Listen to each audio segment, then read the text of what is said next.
All right, let's get into it. ERIK Zachary's joining me randomly with Ronnie Jr. ERIK, my favorite thing ever. I know it's because I've done it for a long time too. I like talking to radio people, man. They are just a different type of person. You've done television. Do you consider Yeah. yourself a radio person, or are you just like jack of all trades slash radio I slash love that you TV? open with that question. First of all, hello. Very Thank you for eager, having me on. very This is eager. fun because usually I'm the guy I know how much work goes into all these little slides Mhm. and transitions and whatnot and the graphics packages. And it is often thankless. So seriously, really, really nice job with all of that. Thank you. I don't consider myself a radio person, which is why I get really awkward when I'm in a room with just radio people.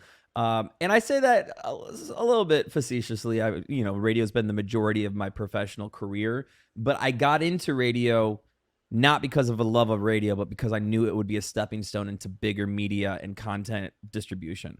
And that's kind of what I'm doing now is combining what I'm good at, which is radio, with reaching audiences in unique ways. But yeah, no, I don't consider myself just a radio person. I would say radio, TV, media in general. Well, the one thing is wherever or however you landed in radio at whatever time you did, it makes you a good communicator is what I feel. And or my conversations with radio people are always fun. So yes, I would never limit it as that. I guess Yeah. the main question, and this is to start things off here, and we'll get into XYZ Radio, nationally syndicated, I believe. You could tell me how many markets and all that. For me, it's always interesting. Like, I guess the question would be is, did you aim for radio, or was like it was just that navigation? Because there are people, I always feel a little silly because for me it really was what I wanted to do when I was young, Sure. but for some people they like fell into it. So I'm just kind of like, I like to gauge. I'm like, did you fall into it? Like, were you trying to become a musician and then you fell into like the success of radio? That is one thing that's always a bit intriguing to me. Yeah, no, it's a really good point. And no shade to radio people, by the way. I mean, they're some of my favorite people that, they are very good at knowing where their line is of like where they're an entertainer, how they can change someone's day, how they can get in and get out real fast. My favorite people to talk to in that capacity. I fell into radio kind of ass backwards, not really thinking it was ever something I would do professionally.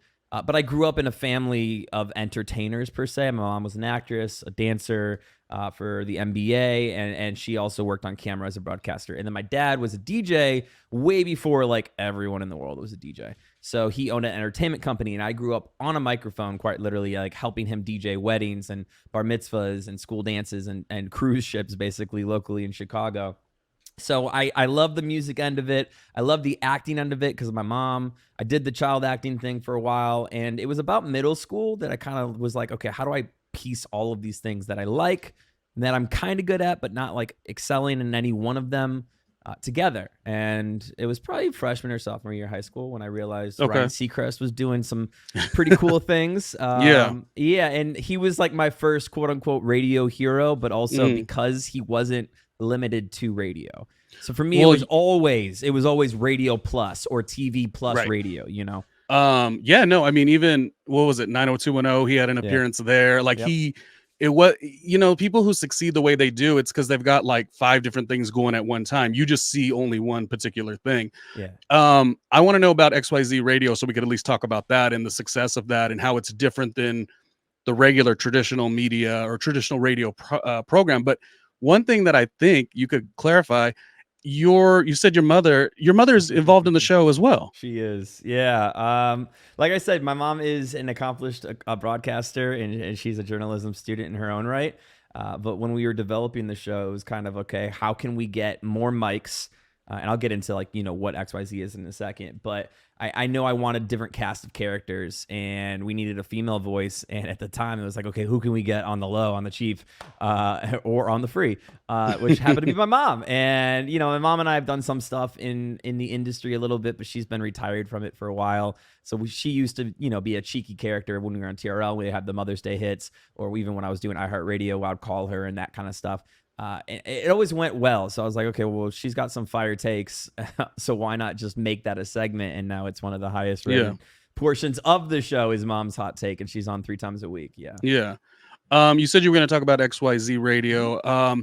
Like I'm saying, I want to know kind of the XYZ of how you assembled something like that. And what does it look like, or how accomplished do you feel when you get to do it? Like, I believe it's your mother, some friends. Mhm. I mean, there's certain levels of success you'll get, but when you could do it with your family and your friends and kind of from the ground up and build, I don't know, man, that seems a little bit different and a little more fulfilling. Tell me a little bit about that experience. I'm lucky. I'm really lucky, and XYZ and building it has been the most beautifully challenging thing I've ever done in my professional career.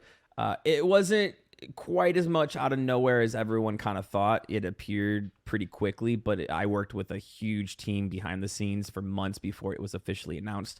I work with the Syndicated Skyview Networks, and they've helped launch everyone from Nick Cannon in radio to Dana Cortez to CT40 with Fitz, Throwback Nation. They have a bunch of major market shows.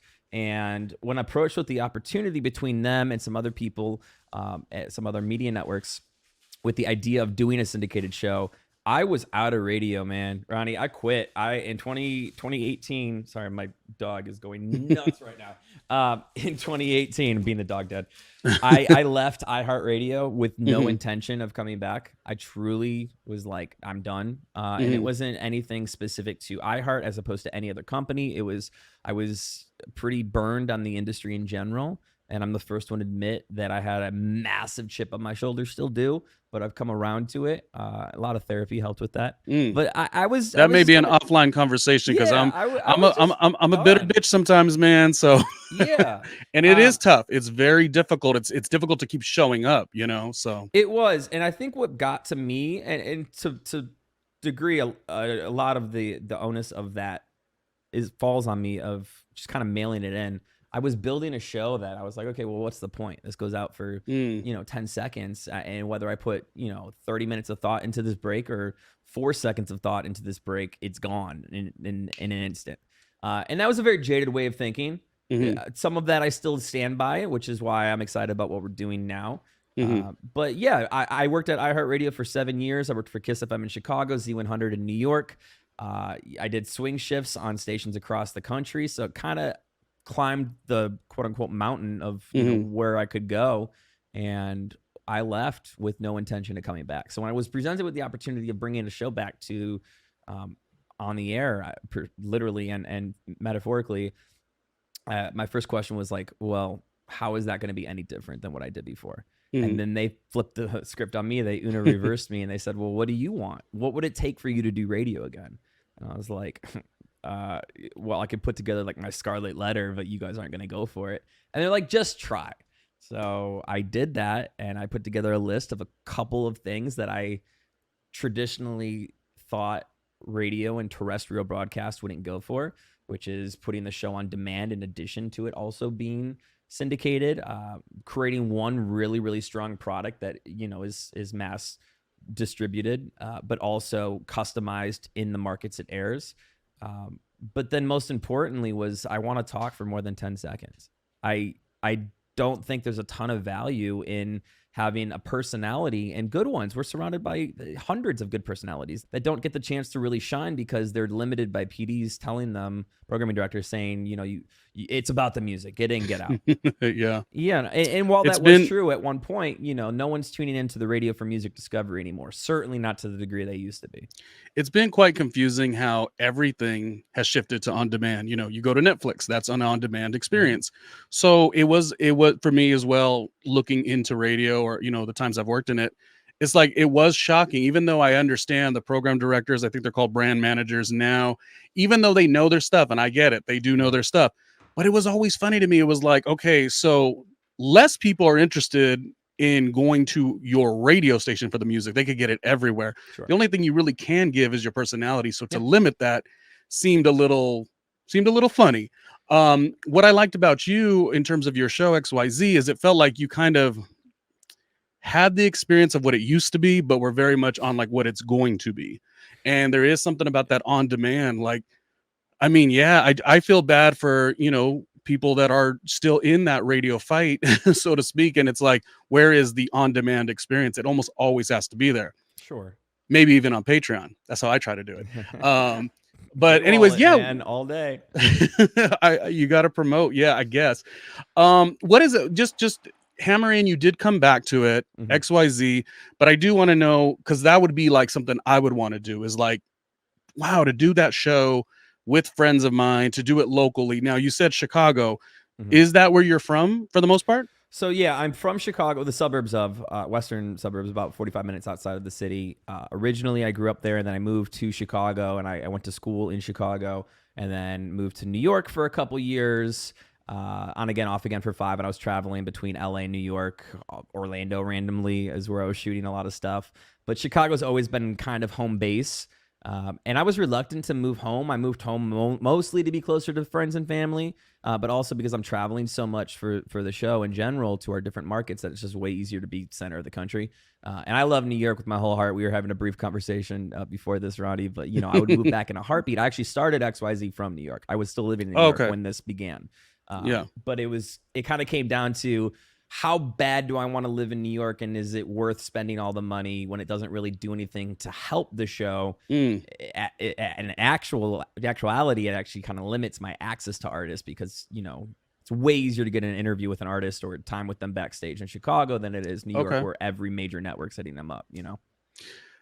My Chicago, the affection I have for that city, I feel like I don't really deserve to say I love it, because I've only been there once, but this is just a weird bias. Some of my favorite TV shows and movies were always filmed in Chicago. And I know that is not a reason to love a city. That's 100% a reason. But let me tell you something, Eric, let me tell you something. I feel like My Best Friend's Wedding, the way they depicted that city, to me was amazing. You've got, what was it? What Belushi brother? He had the movie back in the 80s. That was done well. Yeah. Harrison Ford in The Fugitive, Shameless, and now The Bear. And I know it's like, it's probably so much more than that. And I've only been once. I've always had dreams of like moving there one day. Yeah. I do lean on the side of New York a little bit more. Oh, I do too. I grew up in LA. I choose New York over Chicago any day. I'm the first one to say that. I will say Chicago's a city that I haven't necessarily gave a fair shake to until this time around. The first time it was just home, so you're just used to it. And you're like, yeah, it's the city, but it was always accessible. It was always 40 minutes away from where I grew up.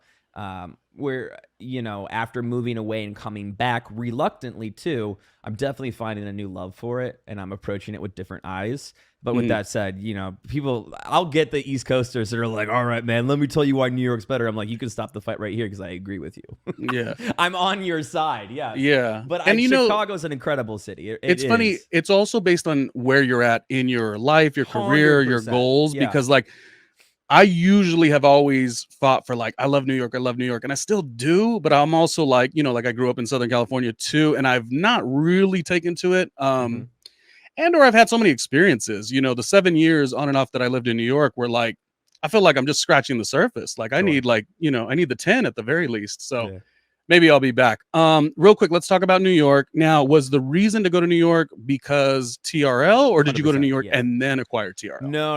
I was in Chicago, and I found out on a Friday that I had booked TRL, and I had to be there on a Monday. So I had no time to research where I wanted to live. I mean, I visited New York fairly frequently, but never with an intention of living there. Funny enough, I had visited with my girlfriend at the time, I think in February, and I booked New York, or I booked MTV in June. Yeah, end of June. And there was so much stuff, because I was vlogging at the time before I booked TRL, that I had on camera from my trip to New York.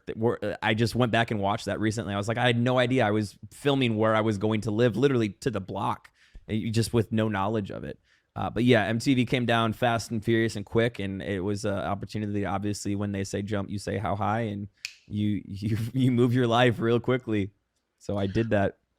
Now, I know productions are quick, but Friday to Monday, damn. Yeah. I mean, it happened I have fast. seen some stuff within work, yes, but like Friday within Monday? To be clear, yeah, TRL didn't launch on the Monday. So we trialed the show in a different capacity called Summer in the City, which was interstitials. So it was like 16 and Pregnant would be on TV, and then it would throw to us for 2-minute packages, then commercials, back to us for another minute, 90 seconds, and then back to 16 and Pregnant. And we did that for the entire summer. So that was pretty much from July through mid-September before they officially launched the show that was TRL.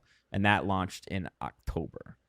But yeah, it was. I literally Friday found out I got it. Monday I was on TV doing an interstitial, not even chem testing, like actual. Wow. It was being broadcast. It was crazy. Was there any like?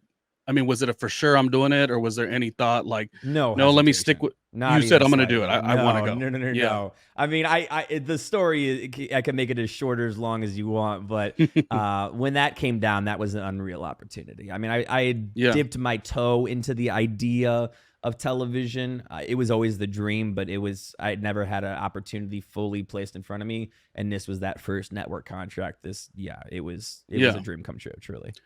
And in reality, you said Ryan Seacrest was one of like your TV radio heroes. Really, this makes you sort of like a younger version to some of degree that, mimicked what he did with Idol and Gladiator games before that and whatnot. Yeah, so I was paying attention to that for sure. Kimmel too started in radio and then going to TV. So that was it was a moment. And without going into just boring you with all the details, when I first auditioned for TRL, it wasn't called TRL yet. I didn't know that it was TRL.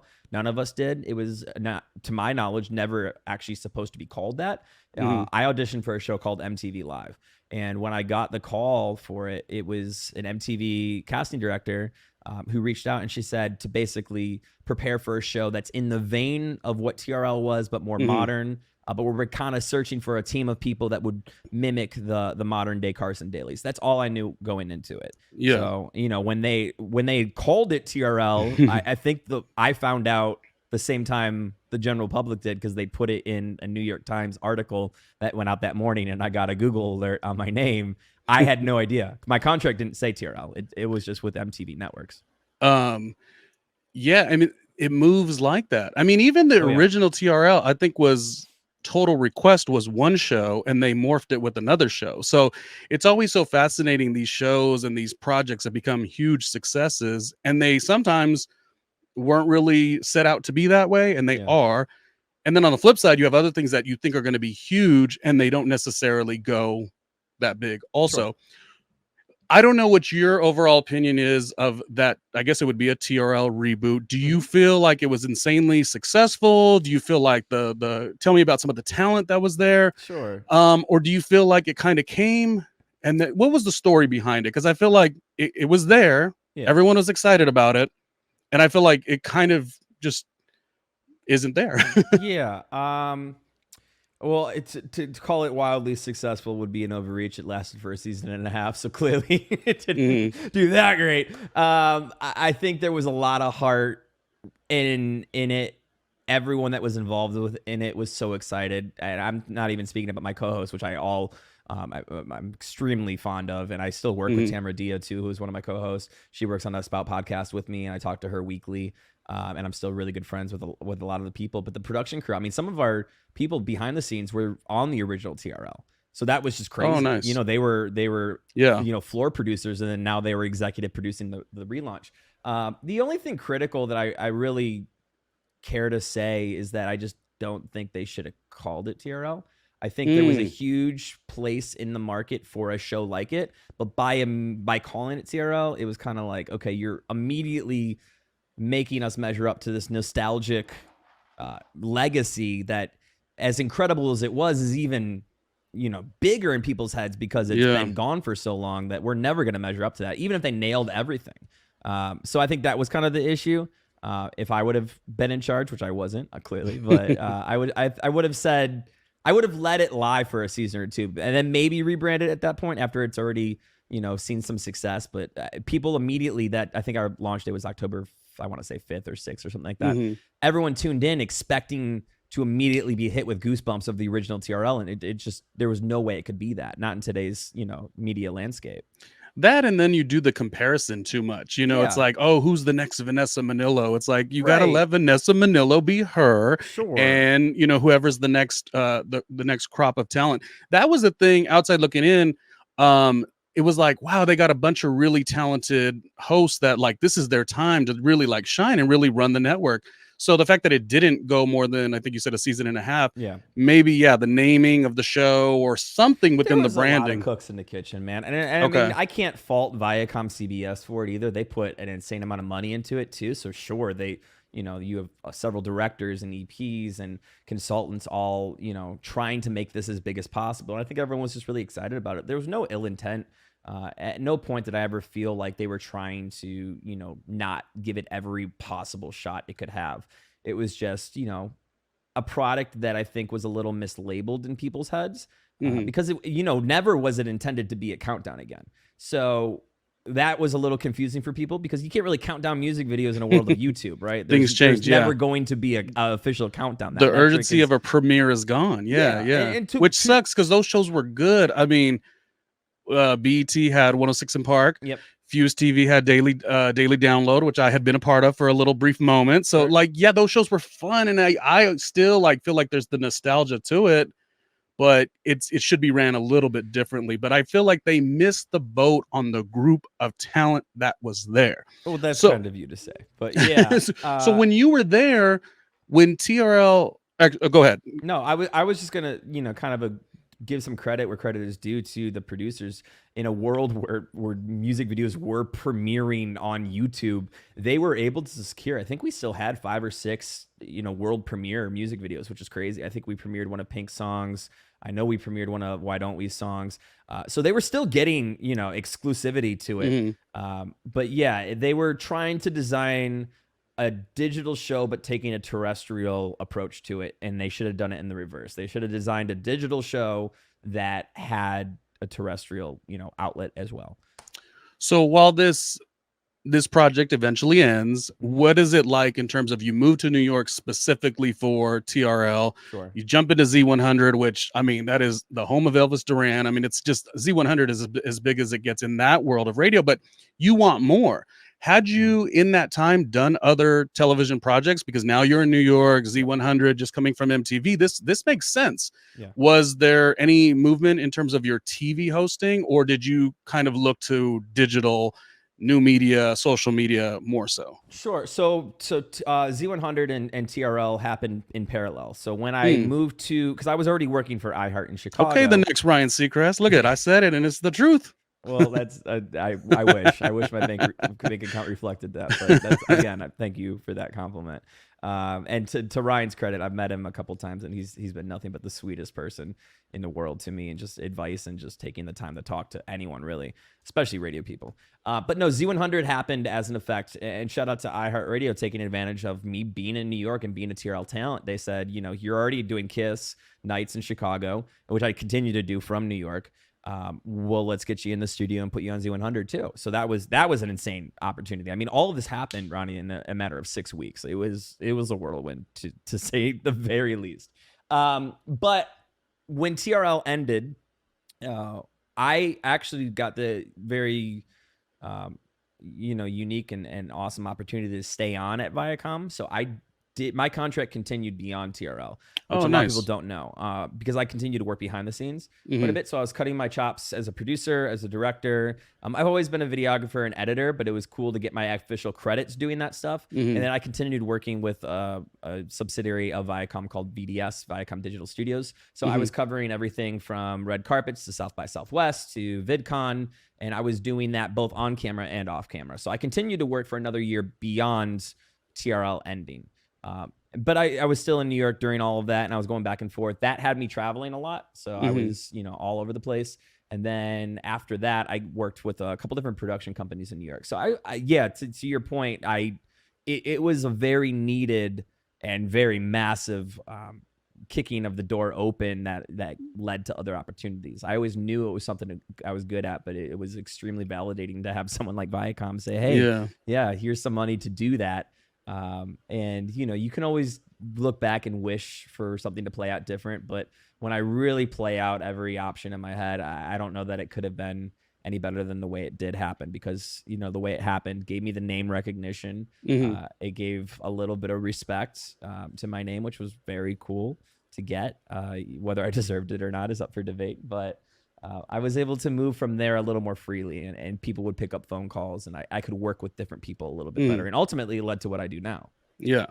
And now you're on the highly successful, amazing Randomly with Ronnie Jr. show, and that's just as good as it gets. Hey, man. No, I'm kidding. One thing about like New York too is like there is that motivation. And yes, the Viacom building, like I worked a project at the Viacom building as well, the Times Square one and the Tribeca office, the one where Comedy Central is. Hudson Yards, yeah. It is just such a momentum builder. It's like, not, and I don't want to say like sink or swim, but to a degree, you get the best out of yourself because you were always pushing, you were always like going with that momentum. So yeah, I think that is something that easily led you to have what you had at XYZ in terms of a syndicated show. Yeah. You talked about it a little bit ago, XYZ. How many markets is it in? Because that's a cool thing that you could kind of tailor these shows, but it's not like one particular radio station. Or sure. No, it's a syndicated network show, and it is distributed to multiple different radio and broadcast companies, not just exclusive to one. As of Monday, I believe this coming Monday, we'll hit our 30 mark, so we'll be in 30 cities as of Monday, which I'm really excited about because that's been a huge achievement. We launched with 3, so okay, and that was 2 years ago. So there's been some incredible growth, bigger than even I thought was possible, and it's been the hardest thing I've ever done, but easily the most rewarding because I own it. You know, when you say hardest thing, meaning what is the thing that feels different about the other stuff you've done? I've chosen to fight an uphill battle, and that's 100% on me. I mean, you know, to Skyview's credit, who's my syndication partner, and to some other people behind the scenes that have given me opportunities and let me be on their radio stations, they only requested that I be myself and be the radio talent that I was. And I said, hey, I could do that, but what if we build a show? What if we make a content show that happens to also be on the radio? And the way we've started describing it as of late, which I think registers with a lot more people and clicks with a lot more people, is it's a podcast designed for radio, right? And they went, okay, we'll let you try it. You know, they, to their credit, you know, protected their assets. They basically said, you know, we'll give you 60 days, 90 days, do whatever you want. And if it's got some motion to it, if it's working, then by all means run, don't walk. And I got lucky that, you know, my vision was able to come to life. But again, you know, coming back to what I said off TRL and off iHeart, I was kind of taking pieces of what I loved about all these different moments of my career and use them all to build what I have now. And what I have now is still only the foundation of what, you know, I want XYZ or just my branding to be. But we're getting there, man. XYZ named because was like the last name Zachary or what's XYZ? Great question. I can't take credit for it. Really? I thought it was a corny question. That's what I wasn't even going to ask. I was like, that is like so Poindexter. Like, what's the name? Like, but tell me. I think a lot of people are afraid to ask. Like, I thought it was the corniest question ever. I was like, no, I can't. But it just felt right. Yeah. I didn't even come up with it. I can't take credit for it.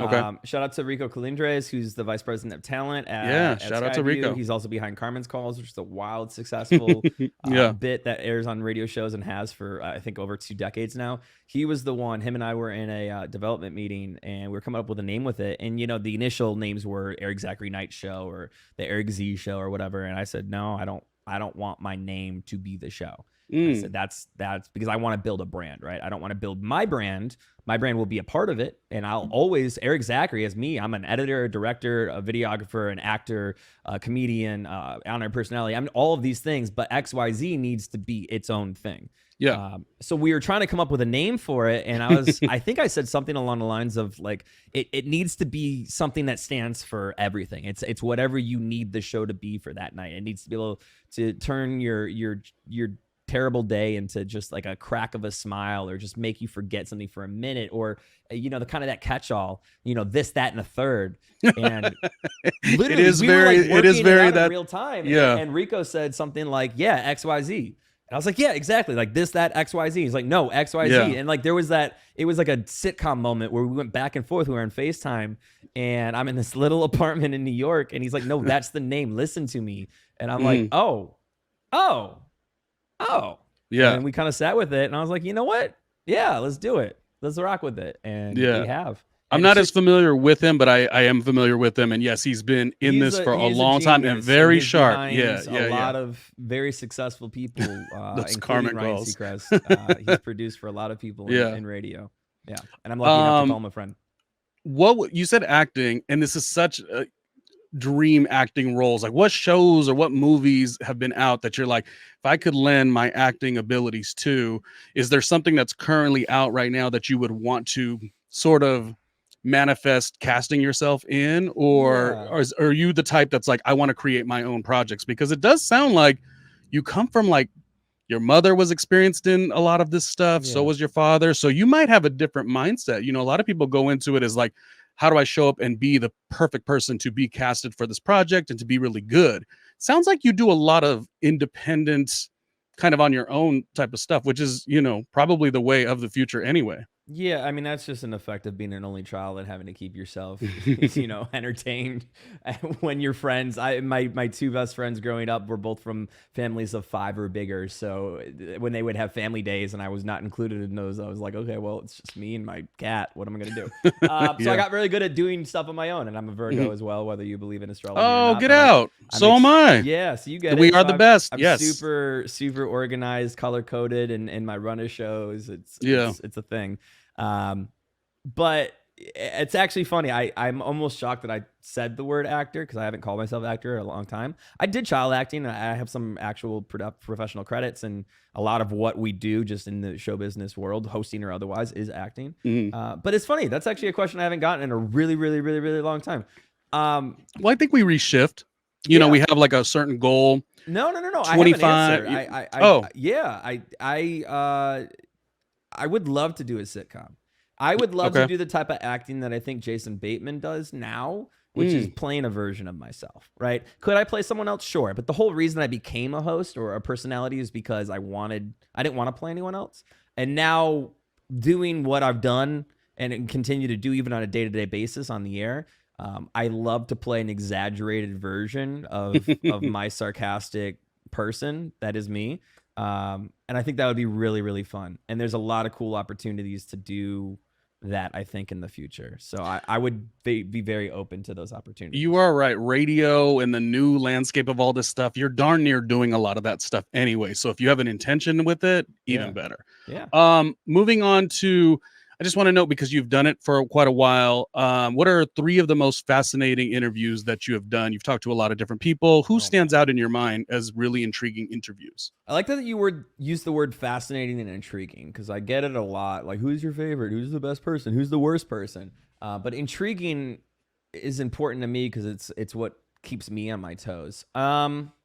There's been some crazy ones, man. Oliver Tree's a wild interview just because he's in character at all times.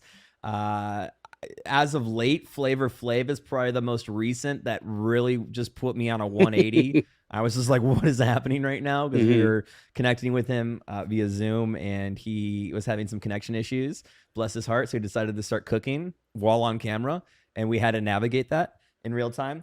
But some of my all-time favorites, man, Ed Sheeran is up there. Panic at the Disco's Brendan Urie. He's just a personal favorite for me, and that was a huge milestone.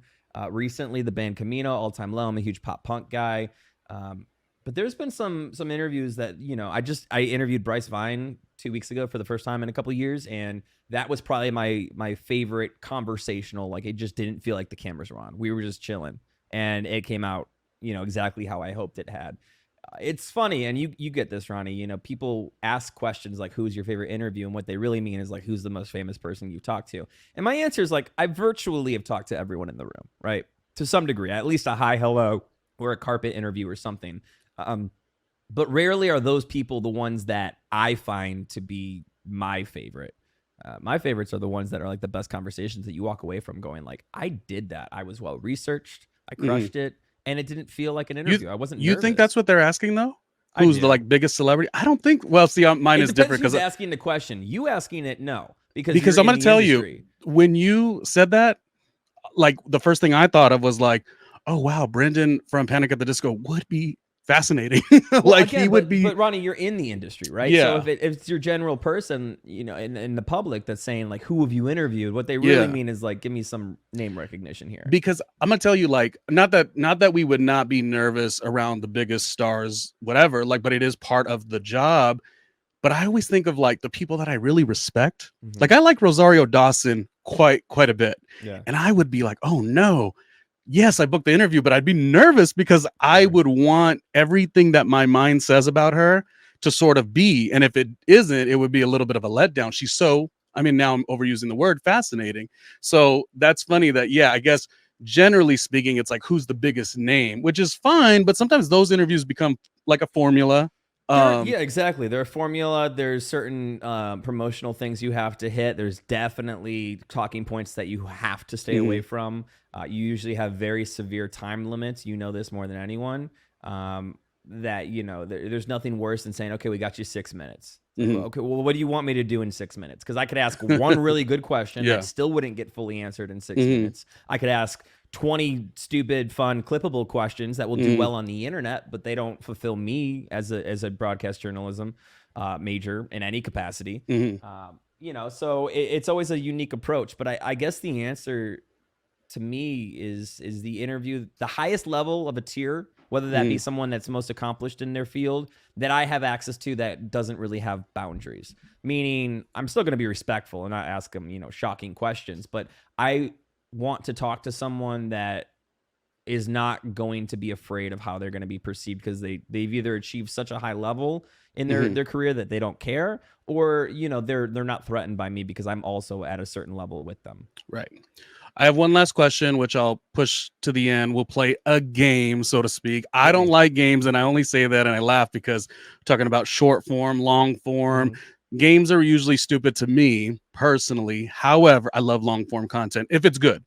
But it's not really a game, so to speak, but it's a this or a that. Since we started with MTV stuff, you're just basically going to say, you know, which of the two choices that you rock with mostly. So since we started MTV, let's just go with a this or that, Real World or The Challenge. Which one are you rocking with? Hands down. See, I can't get behind scripted, non-scripted TV. And I know it. I get it. A lot of my friends are major reality TV people, but it's just, to me, it's like, I know how the sausage is made. I know what's happening. So The Challenge, even though, yeah, there's portions of it that are dramatic and scripted in that capacity, it's still, there's a physical aspect to it. There's comedy built into it. It's people interacting in a little less of a forced manner. I don't know. So I'm going to go Challenge all day. Plus, a lot of my friends were on that show, so I'll take that. I like the Real World at the beginning, but reality TV, and it's funny, that was, how funny is this? This was one of the this or that's, scripted or reality. Possibly because I knew you were in the acting space too, so maybe I wanted to kind of hit that. But anyways, that's, we answer the question. But it's funny what you say about The Challenge, because like, again, the old Real World where they were very much in the storytelling space, amazing. And I'm going to tell you, even very recent, like yesterday, I still like some of the reality shows. Like, I'll watch a Real Housewives. Like, it is generally pretty good, but not just because, like what you said, you know how the sausage is made, but it's just not fun anymore. You know, like, to me, it used to be a little exciting to see somebody get on the platform, make something of themselves or whatever, and like, I don't know, I was really like, that's kind of cool or whatever, and it's fun, and it just takes you a peek inside. I don't know. It was the original social media, right? So people didn't have a way to expose themselves to, you know, a wider audience without the help of reality TV, and that's how you did that. Now, you know, you can do it better and faster and more immediate by jumping on TikTok or Instagram Reels, or X, or wherever it may be, you know. So I'm certainly not taking shots at reality TV. Listen, I get it. I can get sucked into it too. I mean, there's been several moments where I've been dating someone that was really big into The Bachelor or whatever it may be. And I'm like, why are they doing this? And she's like, shut up. And I'm like, but the camera angles. And she's like, stop being so technical with it. It's just not my thing. But, you know, I definitely can't take shots either, because, you know, for some people, that's how they relax. For me, I relax at night by watching YouTube documentaries, which people make fun of me for all the time. And as they should, you know. No. I mean, however you relax, it's always good. But I mean, to me, reality TV used to be kind of like a cool, like, easy viewing, but it's like not anymore. So I've lately kind of switched up. But yes, The Challenge. What's funny about The Challenge is I actually do love the show, and I like it because, like, for instance, me and my brother, we're like polar opposites, but we connect on The Challenge. Like, we get excited about watching The Challenge All-Stars. Season 40 is coming. Like, it is one of those big shows that unifies people and, you know, connects people together. Yeah. Sure. What do you think of the new Deal or No Deal, the Island or whatever they're calling it? You know, too stupid for me. Too dumb for me. It's just like, okay, and that's what I've just realized just recently. Like reality TV used to be fun. I used to love like a Making the Band. I said I loved the Real World. Making the Band was like there was a process. There was like this is what we're doing. They're going for their dreams. They're trying to achieve this or that. But when you have all these, let me tell you what I don't watch.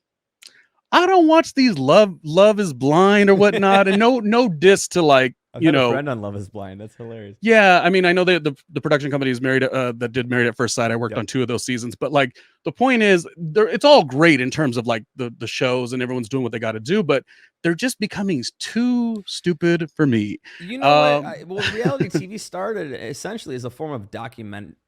Yeah. Like it was a documentary, you know, and then people saw what it could be. And it even up until I would argue 2016, 2017, there was still a level of you could keep these people living their life to some real degree without them being exposed to the outside world.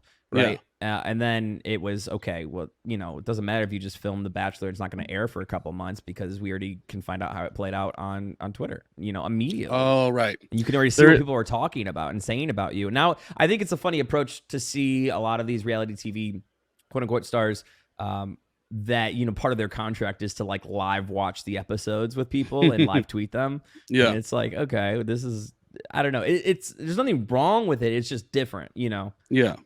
And I'm not going to be silly and say I don't watch quite a few Bravo shows or whatever. I definitely do. But in the last little bit, there's been a little bit of a shift in terms of just how I appreciate, I don't know, the artwork of everything. And sometimes I'm like, I don't know, maybe scripted like is really something I've always enjoyed, but I'm like kind of shifting a little bit towards that. Anyways, neither here nor there. Let's go to some silly stuff. Back to MTV. Who do you rock with? Beavis and Butthead or Daria? Or are you too young? I don't know. I was a little young for both. I recognize Beavis and Butthead probably more. Like I've seen more clips and episodes. But yeah, I'm a little on the young side for those. Okay. This one is kind of what we've been talking about, radio or television, which I know you're saying you do both, but like just this or that. What are you going to go with? I would say television if it was me. But then maybe you can't say that because XYZ, and it sounds like you're not. So here, I teach an on-the-air course at Columbia College in Chicago, right? And it's inherently a radio course, but my opening statement is radio isn't what you think it is anymore. Like it doesn't literally mean the dial in your car and terrestrial broadcast, AM, FM broadcast signal. Not to me, not in 2024. Radio is audio content and audio supplemented entertainment. So I would argue radio includes TV, and right now, knowing what I'm doing, I'm gonna pull the audible, which I think would shock a lot of people in my life, and I'm gonna say radio, but the version of radio that I'm doing right now. Very true. It's adapted in many ways. Okay, this one's just fun. This or that. Are you going with ERIK ZACHARY of XYZ? Are you going with the TRL version you hosted or TRL version with Carson Daly? Oh man, that's a hard question. And I'm interested to know how you come with the opinion on this. I'm gonna go original TRL, but I'm taking it from the stance of a production standpoint. I like how the original one was laid out in terms of they had a built-in countdown. Then they would bring in celebrities. They would bring in musical performances. I loved what I did. I'm not, denying that in a capacity. I have critiques because I was a part of it, of how I could rewrite or be a part of that production crew. In terms of like comparing one to the other, not even talking about like the fanfare of them, I'm gonna go original TRL, man. That's why I said games are silly. I usually don't do them, but I was like, let's try this, and that one was really funny. That was my turn. I'll take it. All right. Well, what I thought was, okay, obviously you're proud of what you've done, but there's another thing too, and it would be, for whoever was the, got inspired by how, your version of TRL. Like I thought maybe you would choose, and you did, Carson Daly's version, because there's a level of like, sometimes when you see these shows that kind of put you in motion to doing, like, I want to do that. So when I see like a Carson Daly TRL, and I'm older than you, but it's like, it makes it feel like, oh, I want to do exactly that. Specifically, Carson Daly's mother was from radio, and he did radio in LA first, and then, got MTV. So to me, it was like very tangible. It was like, oh, I want that. I started working in radio in 2002, and I'm like, oh, I want that journey. So that's maybe why I chose it. But at first I was like, oh, this is maybe silly. No, it's not silly. And I will put say the this two. too. Credit to where credit is due as far as our version of TRL, the 2017 reboot. I think ours had a lot more moving parts than the original did. The original was a single broadcast and it went to terrestrial and then it was out. Ours had literally 3 to 4 iterations of the show being done a day, right? You had the terrestrial broadcast, you had the digital streams, you had a Facebook version, you had a Twitter version, you had an Instagram version, you had a Musical.ly version. And for real ones, they know Musical.ly became a small app called TikTok. That was the original name. Which, man, I should have stayed on it then because they had a deal with MTV, and I could have probably been one of the most famous people on TikTok if I would just have stuck with it. But then they were redistributing clips, and they had the post show, the pre show. There was a lot more moving parts and a lot more of a production around the clock, I think, with the newer version, which ultimately could have been part of its demise because there was so much going on. But I have a lot of respect for everyone that I worked with and the hours they were putting in. Man, it was nuts.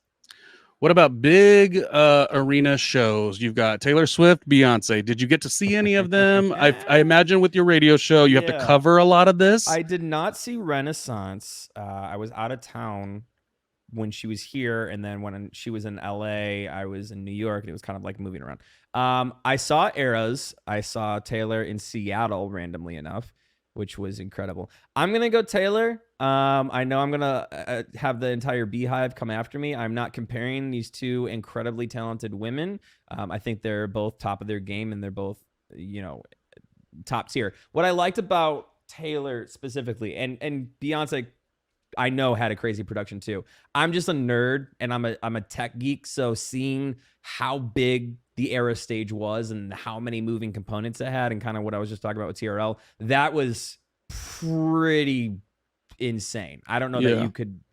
Beyonce's stage is cool, and I know she had a lot of dancers on the poles that move back and forth. I saw the videos, right? But that was more things that were happening on stage, where Taylor's stage, was just incredible. So it sounds like production in all facets really does kind of motivate you I'm a in nerd. ways. I'm a geek. Yeah. And Taylor amazing. Also Beyonce a Virgo. So we definitely show love to both. And it's not about comparing the two per se. It's just a silly game. Last one though.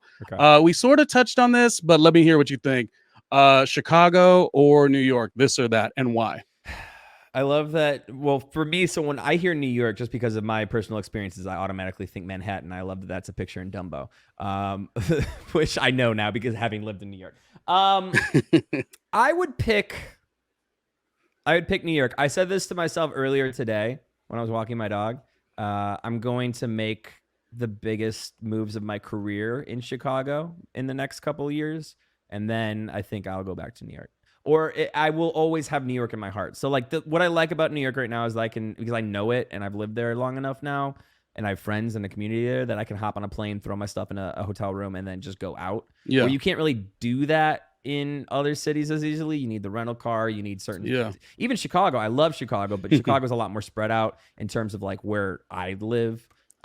And I, for a long time, wanted to live in LA, and I don't know. I think if I have a family someday, maybe, but I'm gonna pick New York because that's my most consistent answer. But I am learning to re-love my city of Chicago.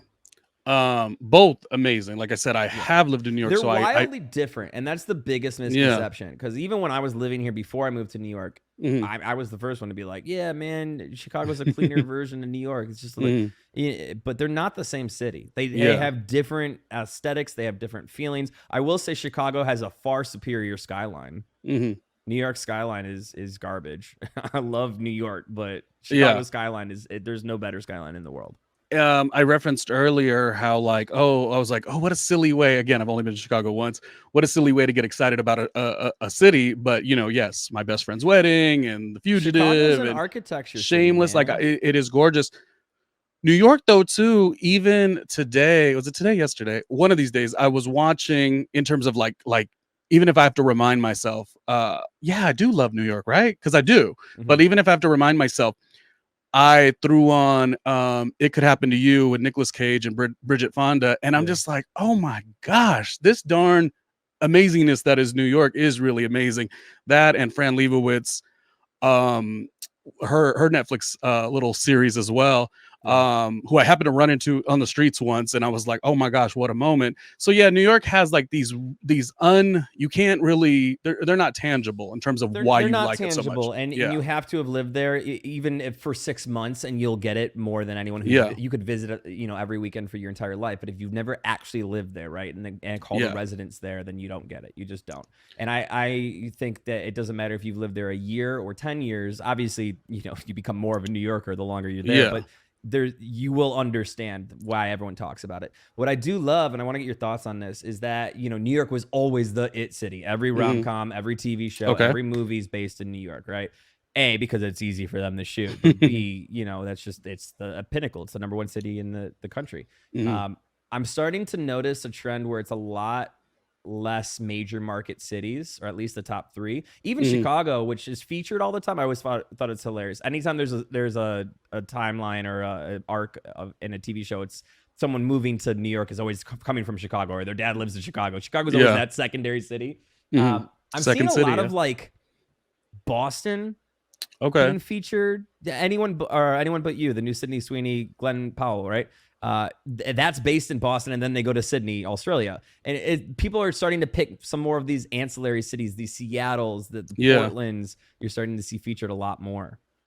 I think it's cool, even though I had always, to me, it was always that beloved, New York and, Moonstruck, with Cher. It's just like, you think of these amazing moments, but you could lock in on pretty much anywhere. I mean, I was even watching just a TV series. I mean, the Grey's Anatomy, Station 19. It just really does take you in.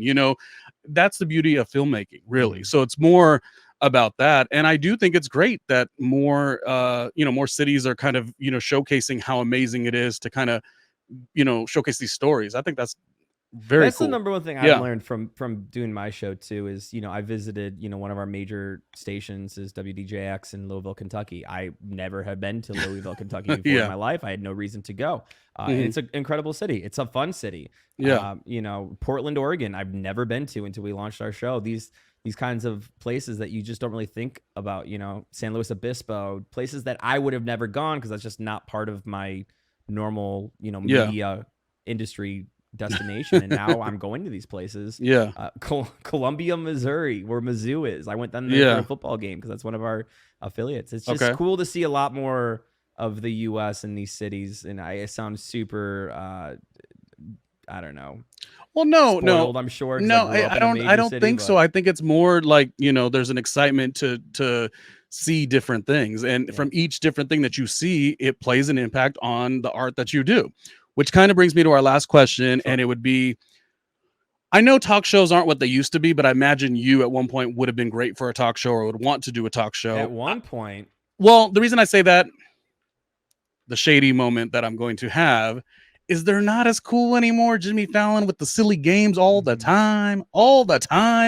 What I'm saying is I remember, at least from yesteryear, the talk shows were they weren't necessarily variety shows, but because you have like that element of acting, what's going on with the new media or whatever. I feel like a talk show, because that's a dream of mine too.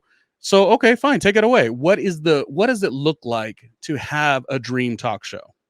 I like the way your mind works. You ask very common questions, but your map of how you've navigated this interview is, you can tell you've been doing this. There's some experience behind that. Thank you. And it's funny that you asked me that. I think the modern day or the future talk show is a mix of what we've seen a lot of success. I don't think there will ever be another Tonight Show. I think Fallon will be the last host of what we know the Tonight Show to be. Same with Kimmel, same, with any of the majors. Stephen Colbert is going to last and retire in his format because he has a lot of that community of the 50, 60, 70-year-olds that still want that. They're going to watch him. I think the talk show of the future is, as my shades are automated, so going down, apologies. I think the talk show of the future is a combination of everything. It's what TRL could have been. It's portions of what I'm doing with XYZ. It's parts of finding Tonight Show clips on the internet. It's kind of SNL. It's the Daly Show being revitalized by Jon Stewart coming back. And I have an idea for how to do that. So stay tuned. Mark my words. Yeah. I'm coming back to this interview, and I can't say how long, but maybe. Well, you may be competing with me, man. I gotta tell you, because I'm doing it too. No, I'll hire it's just, you. huh? I'll just hire you. Take out the competition. The thing is, talk shows, yeah, they're it's not what it used to be. You have to like reshape it. But I just feel like where they're going now, they're not what I used to get excited by. It's like pin the tail on the donkey. It's like, are you serious? Like, we got to do a little bit more to be a little more compelling. Yeah, it's called a conversation. It's a great thing. Yeah. I like I said, I feel yeah, short clips are fine, and I guess some of them are amusing. Bring but I like horizontal video back. yeah, I'm so tired of vertical video. I have to do it for what I do. But no, right, yeah, and the edits too. They're like, everything is like, every nanosecond. It's like cut, and it just is. To me, it's a little. I always feel like when I say it, it makes me sound like I'm getting a little too old. Like I'm over 40 now. But I like the enriched conversations, no matter what it is. So it doesn't really matter really what the topic is. It's just like you said, if it's nuanced, it has balance, it has this point of view, and then this one, then you got a good conversation. And that's what I grew up loving. I loved the talk shows of back in the day. So the way it is now, you gotta search and navigate a little bit more. But listen, XYZ with ERIK Zachary is definitely this spot right now. You said upwards towards 30 markets. I know we're gonna blink our eyes and it's gonna be 60, soon enough. And continued success on all that you've been working on, man. Ronnie, I appreciate it. I'm flattered. I don't get to be the interviewee a lot, so it's fun. To be on this side of it, and seriously, I am very impressed with not only your preparation but the tech side too, man. It's cool. Thank you. Listen, I'm not too complimentary, but if I do find somebody that I'm like, oh, I like what he does, I got the respect for where he's going directionally, then I show a lot of support. So that's where it's at today. Well, anyways, thank you for your time, and we will talk on the next one. Be well, my friend.